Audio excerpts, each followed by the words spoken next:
I'm Alisha. It's so good to see y'all.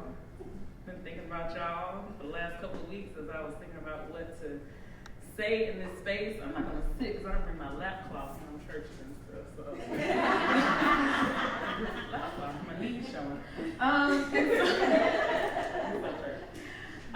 So I've been charged to talk about what it means to be born and your birth being a gift to this world. And so I grew up in Decatur, like for real Decatur, like Campbell Road, Glenwood.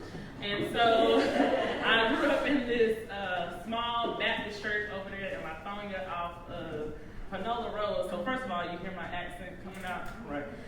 And growing up in a Baptist church means that I like to have folks talk back to me, so this is not a one way. I want somebody to talk back. So if there's something that moves you, that strikes you, you want to throw your hand up, you want to give me a or you have something that you want to say, please feel free. You know, this is a two-way conversation. So Kelly asked me to talk about being born and the gift to the world that we bring in our birthdays. It got me thinking about, like, why do we celebrate birthdays in the first place? Why do we make such a big deal about being born? And I said, well, let's think about it.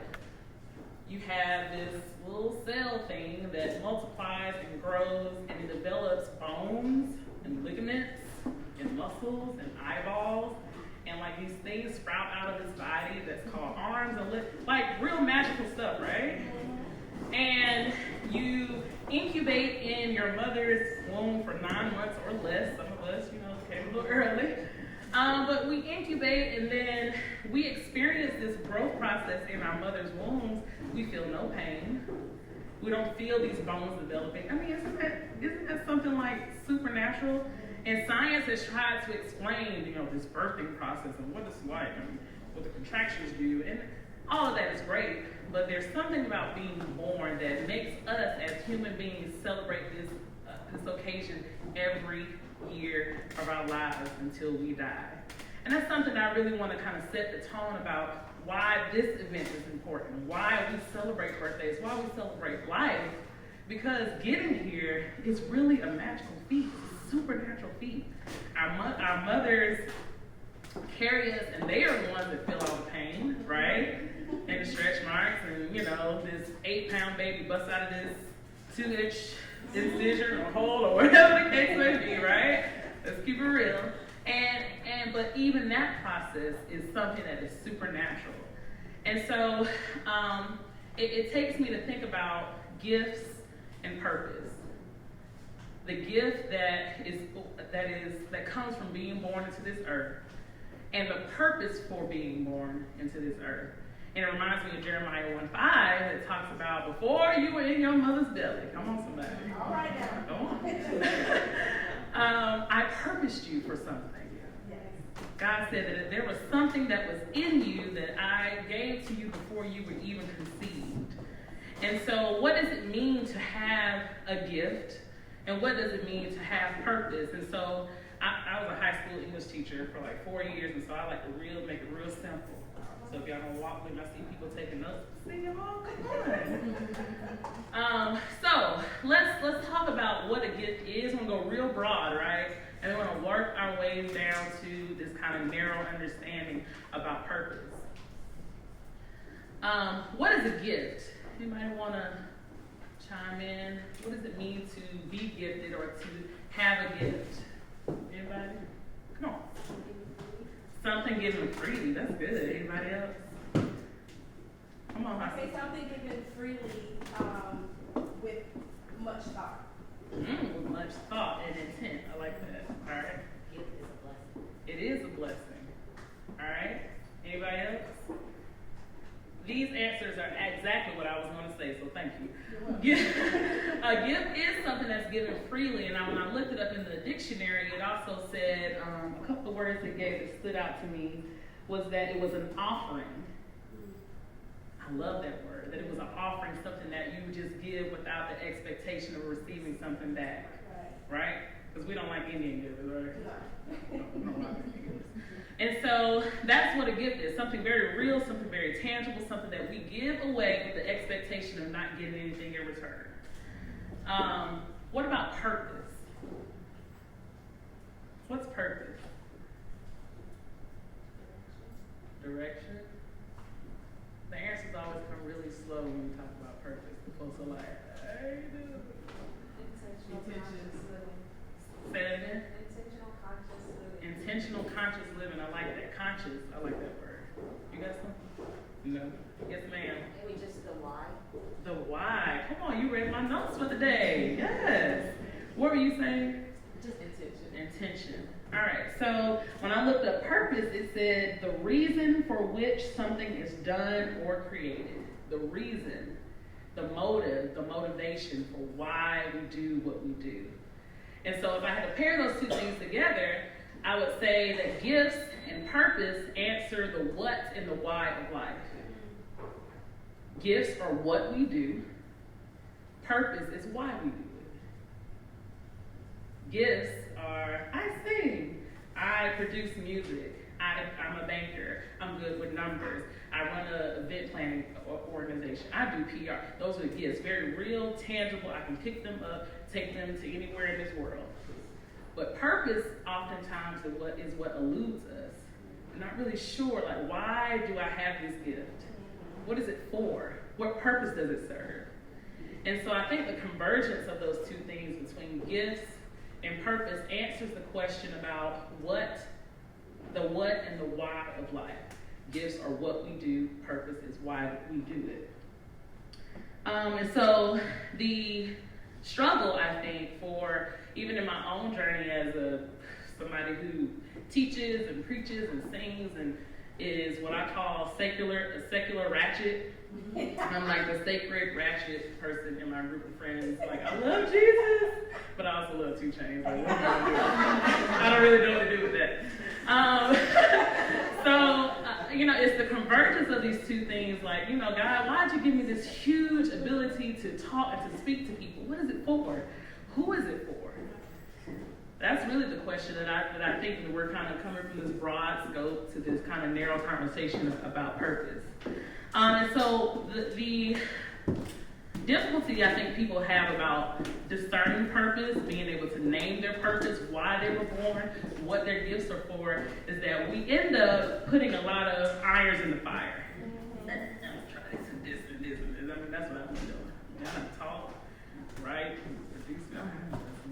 Right? So we put all these irons in the fire trying to really discern. We call it being busy. We call it being like, I'm a Renaissance woman. I got all this stuff going on.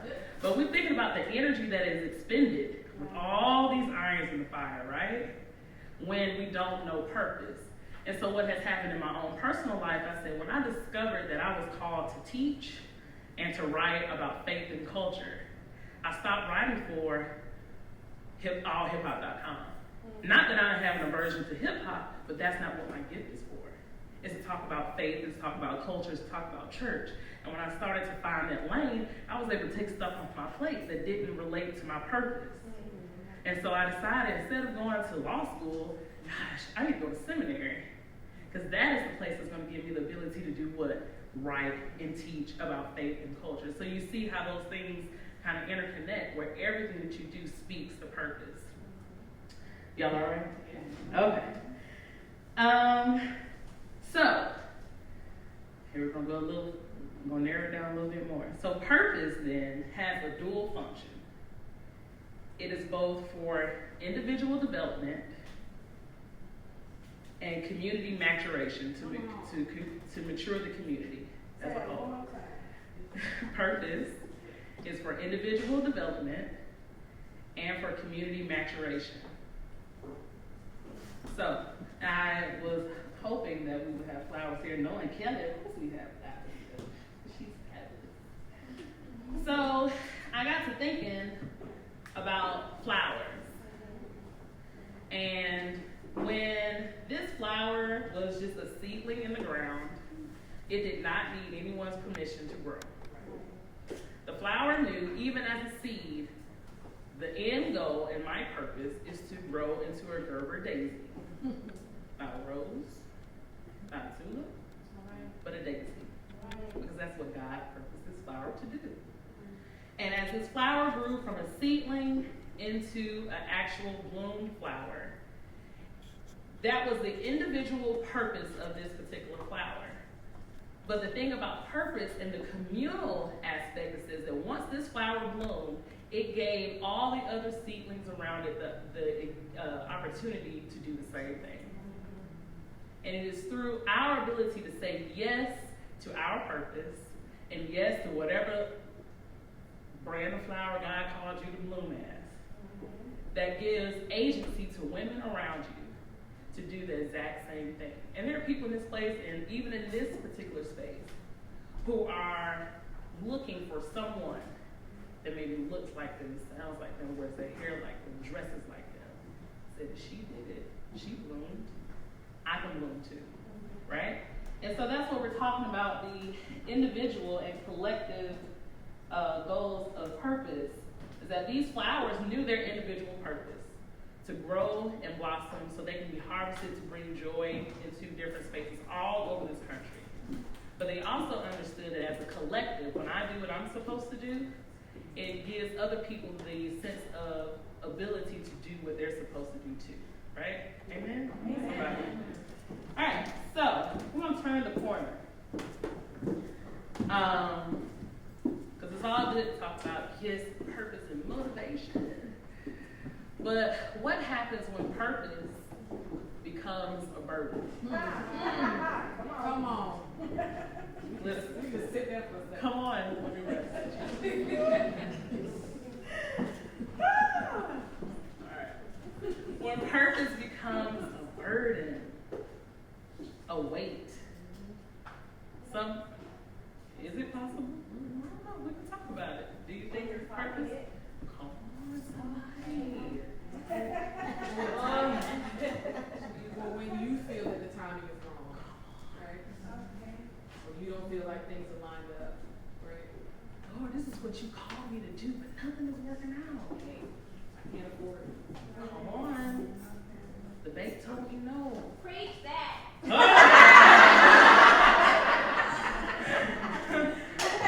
designer said they didn't like my design.